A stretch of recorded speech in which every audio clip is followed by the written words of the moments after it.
खबर ते नज़र लैके हाजिर हो चुके हैं। अज अप्रैल के महीने की पहली तरीक आ, दिन हैगा जी वीरवार। ते अपने नाल जुड़ चुके हैं मिंटू गुरुसरीया जी। मिंटू जी, जी आनू स्वागत है। सत श्री अकाल। शुक्रिया जी, सारिਆਂ ਨੂੰ सत श्री अकाल जी। ਸਾਡੇ ਅੱਜ ਦੇ ਪ੍ਰੋਗਰਾਮ ਖਬਰ ਤੇ ਨਜ਼ਰ ਉਸ ਨੂੰ ਸਪਾਂਸਰ ਕਰਦੇ ਨੇ ਖਾਲਸਾ ਇੰਸ਼ੋਰੈਂਸ ਏਜੰਸੀ ਵਾਲੇ, ਜਿਨ੍ਹਾਂ ਦੇ ਕੋਲੋਂ ਤੁਸੀਂ ਹਰ ਇੱਕ ਤਰੀਕੇ ਦੀ ਇੰਸ਼ੋਰੈਂਸ ਕਰਵਾ ਸਕਦੇ ਹੋ। ਇੰਸ਼ੋਰੈਂਸ ਬਾਰੇ ਪਤਾ ਕਰਨ ਲਈ ਕਾਲ ਕਰ ਸਕਦੇ ਹੋ ਨੰਬਰ 408 272 2500 4082 272 5200 ਦੇ ਉੱਤੇ। ਇਸ ਦੇ ਨਾਲ Krishan Dhanota Yuba City, Baljinder Singh Nijjar Woodland, Sucha Singh Jaskaran Singh Gurpartap Singh Fresno, Harjit Singh Surinder Kaur Aujla Dale City, Jarnail Singh Lynnwood Washington, Paramjit Kaur Rangi Vacaville, G and tire and lube वाले, जिन्होंने कोलों तुसीं truck wash, oil change, air brake का काम करवा सकते हो। नवे पुराने टायर वाजिब कीमतों पर खरीद सकते हो।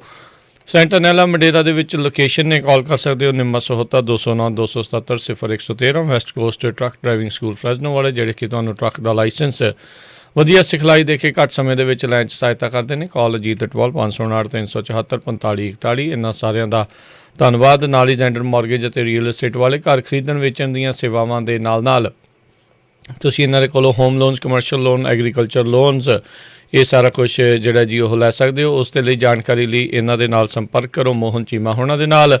ਨੰਬਰ 559 905 25 75 5599 905 2575 ਦੇ ਉੱਤੇ। ਤੇ ਇਮੀਗ੍ਰੇਸ਼ਨ ਦਾ ਹੋਵੇ ਕਿਸੇ ਵੀ ਤਰੀਕੇ ਦਾ ਕੰਮ ਤਾਂ ਹਮੇਸ਼ਾ ਹੀ ਯਾਦ ਰੱਖੋ ਇਮੀਗ੍ਰੇਸ਼ਨ ਦੇ ਭਰੋਸੇਯੋਗ ਅਟਰਨੀ ਜੇ ਟੇਰਕੀਆਣਾ ਹੋਣਾ ਨੂੰ। ਇਹਨਾਂ ਦਾ ਫੋਨ ਨੰਬਰ 4159090503 ਦੇ ਉੱਤੇ। ਇਹਨਾਂ ਸਾਰਿਆਂ ਦਾ ਅਸੀਂ ਧੰਨਵਾਦ ਕਰਦੇ ਹਾਂ। ਜੇਕਰ ਤੁਸੀਂ ਜਾਂ ਕੋਈ ਹੋਰ ਕਾਰੋਬਾਰ ਇਸ ਪ੍ਰੋਗਰਾਮ ਨੂੰ ਸਪਾਂਸਰ ਕਰਨਾ ਚਾਹੁੰਦੇ ਹੋ, ਸੰਪਰਕ ਕਰ ਸਕਦੇ ਹੋ ਨੰਬਰ 408 722 7698 ਦੇ ਉੱਤੇ। ਮਿੰਟੂ ਜੀ, ਗੱਲਬਾਤ ਦਾ ਸਿਲਸਿਲਾ ਸ਼ੁਰੂ ਕਰਦੇ ਜਾਈਏ। ਪੰਜਾਬ ਤੋਂ ਬਾਅਦ ਹਰਿਆਣੇ ਦੇ ਕਿਸਾਨਾਂ ਤੇ ਆਗੂਆਂ ਦਰਮਿਆਨ ਰੱਸਾ ਖਿੱਚੀ ਚੱਲਦੀ ਰਹੀ। ਹਾਂਜੀ ਹਾਂਜੀ, ਰੱਸਾ ਖਿੱਚੀ ਹੈ ਕਿ ਜੇ ਤੁਸੀਂ ਵੇਖੋ ਤਾਂ ਹਰਿਆਣੇ ਦੇ ਵਿੱਚ ਖੂਬ ਰਹੀ। ਅੱਜ ਵੀ ਹੈਲੀਕਾਪਟਰ ਆ ਜਿਹੜਾ ਉਹ ਉੱਤੇ ਫਿਰੇ ਕੱਟਦਾ ਰਿਹਾ, ਬਾਅਦ ਦੇ ਵਿੱਚ ਉਤਰਿਆ ਔਰ ਕਿਸਾਨਾਂ ਨੇ ਕਿਆ ਤਸੱਲੀ ਕਰਾਈ ਆ ਦੁਸ਼ਯੰਤ ਚੌਟਾਲਾ ਦੀ। ਦਰਅਸਲ ਹਿਸਾਰ ਦੇ ਵਿੱਚ ਉਹਨੇ ਇੱਕ ਸਮਾਗਮ ਦੇ ਵਿੱਚ ਸ਼ਿਰਕਤ ਕਰਨ ਆਉਣਾ ਸੀਗਾ। ਕਿਸਾਨਾਂ ਨੂੰ ਪਹਿਲਾਂ ਹੀ ਭਿਣਕ ਲੱਗ ਗਈ ਸੀਗੀ। ਤੁਹਾਡੇ ਮੈਂ ਦ੍ਰਿਸ਼ਟੀਗੋਚਰ ਕਰ ਦੇਵਾਂ, ਕੁਛ ਦਿਨ ਪਹਿਲਾਂ ਇਸੇ ਹੀ ਇਲਾਕੇ ਦੇ ਵਿੱਚ ਚੰਦਰਾ ਨੇ ਆਉਣਾ ਸੀ। ਚੰਦਰਾ ਕੌਣ ਆ? ਜ਼ੀ ਨਿਊਜ਼ ਦਾ ਮਾਲਕ ਹੈ, ਜਿਹੜਾ ਜੀ ਗਰੁੱਪ ਜਿਹੜਾ ਨਿਊਜ਼ ਚੱਲਦਾ ਚੈਨਲ, ਉਹਨਾਂ ਦਾ ਨੈਟਵਰਕ ਹੈ। ਚਲੋ ਜੀ ਨੈਟਵਰਕ ਆਪਾਂ ਕਹੀਏ ਸ਼ਬਦ ਤਾਂ ਠੀਕ ਰਹੇਗਾ। ਤਾਂ ਉਹਨੇ ਆਉਣਾ ਸੀਗਾ। ਕਿਸਾਨਾਂ ਨੂੰ ਜਦੋਂ ਕਨਸੋਲ ਲੱਗੀ, ਕਿਸਾਨਾਂ ਨੇ ਆਖਿਆ ਆ ਜਾ, ਸਵਾਗਤ ਤੇਰਾ ਰੱਜ ਕੇ ਕਰਾਂਗੇ। ਤਾਂ ਉਸ ਤੋਂ ਬਾਅਦ ਜਦੋਂ ਪਤਾ ਲੱਗਿਆ ਕਿ ਤਿਆਰੀਆਂ ਫੁੱਲ ਨੇ, ਤਾਂ ਹਿਸਾਬ ਲਾ ਲਓ ਕਿ ਸੁਭਾਸ਼ ਚੰਦਰਾ ਦਾ ਪ੍ਰੋਗਰਾਮ ਵੀ ਜਿਹੜਾ ਆ ਉਹ ਕੈਂਸਲ ਕਰਨਾ ਪਿਆ। ਤਾਂ ਬਹਰਹਾਲ ਦੁਸ਼ਯੰਤ ਚੌਟਾਲਾ ਦੀ ਵਾਰੀ ਸੀਗੀ ਤੇ ਇਹਨੂੰ ਵੀ ਨਿਸ਼ਾਨਾ ਤਾਂ ਮਿਲਣਾ ਹੀ ਸੀਗਾ। ਜਿਹੜਾ ਮੇਨ ਰਸਤਾ ਸੀਗਾ ਏਅਰਪੋਰਟ ਦਾ, ਉਹ ਕਿਸਾਨਾਂ ਨੇ ਆਪਣੇ ਕਬਜ਼ੇ 'ਚ ਲੈ ਲਿਆ ਕਿ ਲੰਘ ਕਿੱਧਰ ਦੀ ਲੰਘਦਾ।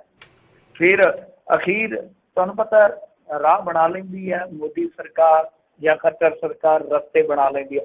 ਚੋਰ ਰਸਤੇ ਰਾਹੀਂ ਦੁਸ਼ਯੰਤ ਚੌਟਾਲਾ ਨੂੰ ਟਪਾਇਆ ਗਿਆ।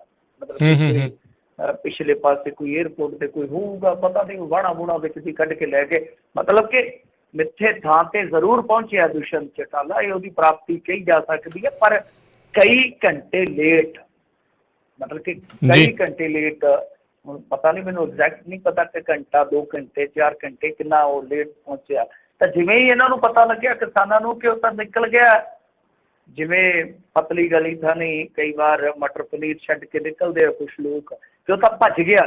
ਤਾਂ ਫਿਰ ਕਿਸਾਨਾਂ ਨੇ ਇੱਧਰ ਵੀ ਕਾਲ ਕੀਤੀ, ਪਰ ਉਦੋਂ ਤੱਕ ਤੁਹਾਨੂੰ ਪਤਾ ਹੀ ਆ ਕਿ ਕਿਸਾਨਾਂ ਨੇ ਕਿੱਧਰ ਆਪਣੇ ਟਰੈਕਟਰ ਮੋੜਨੇ ਆ, ਕਿੱਧਰ ਟਰਾਲੀਆਂ ਮੋੜਨੀਆਂ, ਕਿੱਧਰ ਐਗਜ਼ੈਕਟ ਐਡਰੈਸ ਦੱਸਣਾ ਆ ਆਪਣੇ ਆਪ ਦੇ ਜਿਹੜੇ ਸਾਥੀ ਆ ਕਿ ਇੱਧਰ ਆ ਜਾਓ ਇੱਧਰ ਆ ਜਾਓ।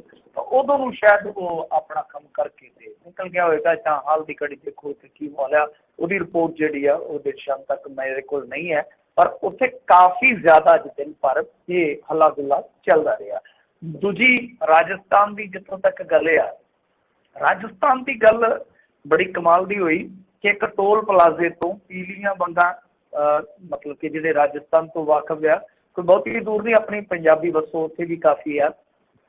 ਤਾਂ ਜਿਹੜੀਆਂ ਪੀਲੀਆਂ ਵੰਗਾਂ ਦਾ ਵਿਧਾਇਕ ਹੈ ਧਰਮਿੰਦਰ ਸਿੰਘ, ਉਹ ਜਾ ਰਿਹਾ ਸੀਗਾ ਮਤਲਬ ਕਿ ਮਾਸਕ ਮੁਸਕ ਲਾ ਕੇ, ਜਿਵੇਂ ਕਿਸੇ ਨੇ ਪੈਸੇ ਦੇਣੇ ਹੋਣ ਤੇ ਬਾਜ਼ਾਰ ਦੇ ਵਿੱਚ ਕਈ ਵਾਰ ਹੈਲਮਟ ਪਾ ਲੈਂਦਾ, ਉੱਦਾਂ ਉਹਨੂੰ ਐਕਸੀਡੈਂਟ ਤੋਂ ਕੋਈ ਡਰ ਨਹੀਂ ਹੁੰਦਾ ਕਿ ਲੋਕ ਸਿਆਣਨ ਨਾ, ਕੋਈ ਚੱਪਲਾਂ ਵਾਲਾ ਨਾ ਵਾਜਾ ਮਾਰੇ ਉਹ ਪੈਸੇ ਦੇ ਜਾ, ਕੋਈ ਜੁਰਾਬਾਂ ਵਾਲਾ ਨਾ ਵਾਜਾ ਮਾਰੇ। ਉਹ ਕਈ ਵਾਰ ਇੱਦਾਂ ਉਹ ਵੀ ਚੋਰੀ ਛਿਪੇ, ਮਤਲਬ ਕਿ ਮਾਸਕ ਦਾ ਸਹਾਰਾ ਲੈ ਕੇ, ਮਾਸਕ ਜ਼ਰੂਰੀ ਹੈ ਨਾ, ਤੁਹਾਨੂੰ ਪਤਾ ਮਾਸਕ, ਤਾਂ ਉਹਦਾ ਸਹਾਰਾ ਲੈ ਕੇ ਜਾ ਰਿਹਾ ਸੀ। ਲੋਕਾਂ ਨੇ ਸਿਆਣ ਲਿਆ, ਕਿਸਾਨਾਂ ਨੇ ਤਸੱਲੀ ਕਰਾਈ ਤੇ ਖੂਬ ਤਸੱਲੀ ਕਰਾਈ, ਬਹੁਤ ਸੁਣਾਈਆਂ ਤੱਤੀਆਂ ਠੰਡੀਆਂ, ਪਰ ਕੋਈ ਉਹਨਾਂ ਨੇ ਮਿਸਬਿਹੇਵ ਨਹੀਂ ਕੀਤਾ। ਚੰਗੀ ਗੱਲ ਆ, ਗੱਲਾਂ ਬਾਤਾਂ ਹੋਈਆਂ। ਉਹਨਾਂ ਨੇ ਆਖਿਆ ਵੋਟਾਂ ਤੋਂ ਹੀ ਹੱਥੋਂ ਲਈਆਂ ਨੇ, ਸਾਡੇ ਨਾਲ ਖਲੋਵੋ, ਚੰਗੇ ਰਹੋਗੇ, ਨਹੀਂ ਤੇ ਅਸੀਂ ਤਾਂ ਫਿਰ ਸੜਕਾਂ 'ਤੇ ਖਲੋਤੇ ਹਾਂ, ਕਰ ਤੁਹਾਨੂੰ ਵੀ ਸੜਕਾਂ ਦੇ ਵੀ ਲਿਆਂਗੇ। ਖੈਰ ਇਹ ਇੱਥੋਂ ਦਾ ਮਾਜਰਾ ਸੀਗਾ। ਹਰਿਆਣੇ ਦੀ ਗੱਲ ਮੈਂ ਤੁਹਾਨੂੰ ਇੱਕ ਜ਼ਰੂਰ ਐਡਮ ਕਰਕੇ ਦੱਸਣੀ ਚਾਹਾਂਗਾ ਇਹਦੇ ਵਿੱਚ ਕਿ ਵੇਖੋ ਅੱਜ ਉਹਨਾਂ ਨੇ ਇੱਕ ਫੈਸਲਾ ਲਿਆ ਜਿਹੜਾ ਕਿ ਕਾਫੀ ਮੈਂ ਸਮਝਦਾ ਕਿ ਸਾਡੇ ਪੰਜਾਬ ਵਾਸੀਆਂ ਵਾਸਤੇ ਵੀ ਮਹੱਤਤਾ ਰੱਖਦਾ ਕਿ ਇਹਨਾਂ ਦੀ ਮਨਸ਼ਾ ਕਿਸ ਤਰ੍ਹਾਂ ਦੀ ਆ। ਕਿਉਂ? ਕਿਉਂਕਿ ਇਹਨਾਂ ਨੇ ਅੱਜ ਸਾਫ਼ ਕਰ ਦਿੱਤਾ ਕਿ ਅਸੀਂ ਕਿਸਾਨ ਦੀ ਵਿਆਖਿਆ ਤੈਅ ਕਰਾਂਗੇ। ਮਤਲਬ ਕਿ ਇਹ ਨਹੀਂ ਹੈ ਕਿ ਜ਼ਮੀਨ ਹੋਣ ਦਾ ਮਤਲਬ ਹੈ ਕਿ ਤੁਸੀਂ ਕਿਸਾਨ ਹੋ, ਜ਼ਮੀਨ ਹੋਣ ਦਾ ਮਤਲਬ ਹੋਏਗਾ ਤੁਸੀਂ ਮਾਲਕ ਜ਼ਰੂਰ ਹੋ, ਪਰ ਕਿਸਾਨ ਕੌਣ ਆ ਉਹਦੀ ਵਿਆਖਿਆ ਹਮ ਕरेंगे ਜੀ, ਹਮ।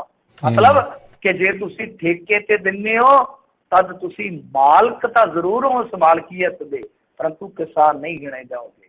ਤਾਂ ਇੱਥੋਂ ਮੇਰਾ ਥੋੜਾ ਜਿਹਾ ਦਿਮਾਗ ਹਿੱਲਿਆ, ਵੈਸੇ ਤੁਸੀਂ ਇੱਦਾਂ ਨਾ ਕਹਿ ਦਿਓ ਕਿ ਮੈਂ ਹਿੱਲਿਆ, ਮਤਲਬ ਕਿ ਥੋੜਾ ਜਿਹਾ ਮੂਵਮੈਂਟ ਦੇ ਵਿੱਚ ਆਇਆ ਵਾ ਕਿ ਇਹ ਚੀਜ਼ ਜਿਹੜੀ ਹੈ ਆਉਣ ਵਾਲੇ ਸਮੇਂ ਦੇ ਵਿੱਚ, ਜਿੱਦਾਂ ਤੁਹਾਨੂੰ ਪਤਾ ਹੀ ਹੈ ਕਿ 2.5 ਲੱਖ ਤੋਂ ਵੱਧ ਲੈਣ ਦੇਣ ਕਰਦੇ ਹੋ ਤਾਂ ਅਗਾਂਹ TDS ਕੱਟਿਆ ਜਾਂਦਾ 10% TDS। ਮਤਲਬ ਕਿ ਜਿਹੜੀ ਵੀ ਇਸ ਤਰ੍ਹਾਂ ਦੀ ਟ੍ਰਾਂਜੈਕਸ਼ਨ ਹੋਏਗੀ ਪਤਾ ਲੱਗ ਜਾਏਗਾ ਕਿ ਕਿਹੜੇ ਬੰਦੇ ਜ਼ਮੀਨ ਠੇਕੇ ਤੇ ਦਿੰਦੇ ਆ, ਔਰ ਉਹਨਾਂ ਦਾ ਜਿਹੜਾ ਲੈਣ ਦੇਣ ਹੋਏਗਾ ਫਿਰ ਮੇਰੇ ਖਿਆਲ ਦੇ ਨਾਲ ਨਗਦ ਨਿਕਾਸੀ ਨਹੀਂ ਚੱਲੇਗੀ, ਚੱਲੇਗਾ ਚੈੱਕ ਆਉਣ ਵਾਲੇ ਸਮੇਂ ਦੇ ਵਿੱਚ, ਔਰ ਉਹਦਾ TDS ਕੱਟਿਆ ਜਾ ਸਕਦਾ। ਮੇਰਾ ਸੋਚਣਾ ਹੈ ਕਿ ਸਰਕਾਰ ਇਸ ਪਾਸੇ ਜ਼ਰੂਰ ਸੋਚੇਗੀ ਜਿਹੜੀ ਵਿਆਖਿਆ ਤੈਅ ਹੋ ਰਹੀ ਆ। ਤਾਂ ਇਹ ਇਕੱਲਾ ਹਰਿਆਣੇ ਤੱਕ ਫਿਰ ਮਾਮਲਾ ਜਿਹੜਾ ਉਹ ਨਹੀਂ ਹੋਏਗਾ, ਪੰਜਾਬ ਤੱਕ ਵੀ ਆਏਗਾ। ਔਰ ਇੱਕ ਚੀਜ਼ ਹੋਰ ਫਿਰ ਇਹਦਾ ਅਰਥ ਕੱਢਦੀ ਹੈ, ਉਹ ਇਹ ਆ ਕਿ ਕੱਲ੍ਹ ਨੂੰ ਮੰਨ ਲਓ ਕੋਈ ਕਾਂਟਰੈਕਟ ਫਾਰਮਿੰਗ ਦੇ ਵਿੱਚ ਜਾਂਦਾ ਹੈ ਤਾਂ ਉਹਨੂੰ ਵੀ ਉਸੇ ਤਰ੍ਹਾਂ ਹੀ ਮੰਨਿਆ ਜਾਏਗਾ ਕਿ ਮਾਲਕ ਹੈ, ਜ਼ਮੀਨ ਦਾ ਮਾਲਕ ਹੈ, ਔਰ ਉਹਦਾ ਲੈਣ ਦੇਣ ਵੀ ਜਿਹੜਾ ਟ੍ਰਾਂਜੈਕਸ਼ਨ ਹੋਏਗੀ 2.5 ਲੱਖ ਤੋਂ ਉੱਤੇ ਤਾਂ ਮੇਰੇ ਖਿਆਲ ਦੇ ਨਾਲ TDS ਉਹਦੇ ਵਿੱਚ ਨਹੀਂ ਕੱਟਣਗੇ। ਜੀ ਹੌਲੀ ਹੌਲੀ ਰਾਹ ਜਿਹੜੇ ਉਹਨਾਂ ਨੇ ਸਾਰੇ ਪੱਧਰੇ ਜਿਹੜੇ ਉਹ ਕਰੀ ਜਾਂਦੇ ਆ। ਸਿੱਧੀ ਅਦਾਇਗੀ ਦਾ ਰੇੜਕਾ ਕੈਪਟਨ ਦਾ ਆੜ੍ਹਤੀਆਂ ਨੂੰ ਭਰੋਸਾ, ਕਿੰਨਾ ਕੁ ਭਰੋਸੇ ਦੇ ਯਕੀਨ ਕਰ ਲਈਏ ਜੀ ਕੈਪਟਨ ਦੇ?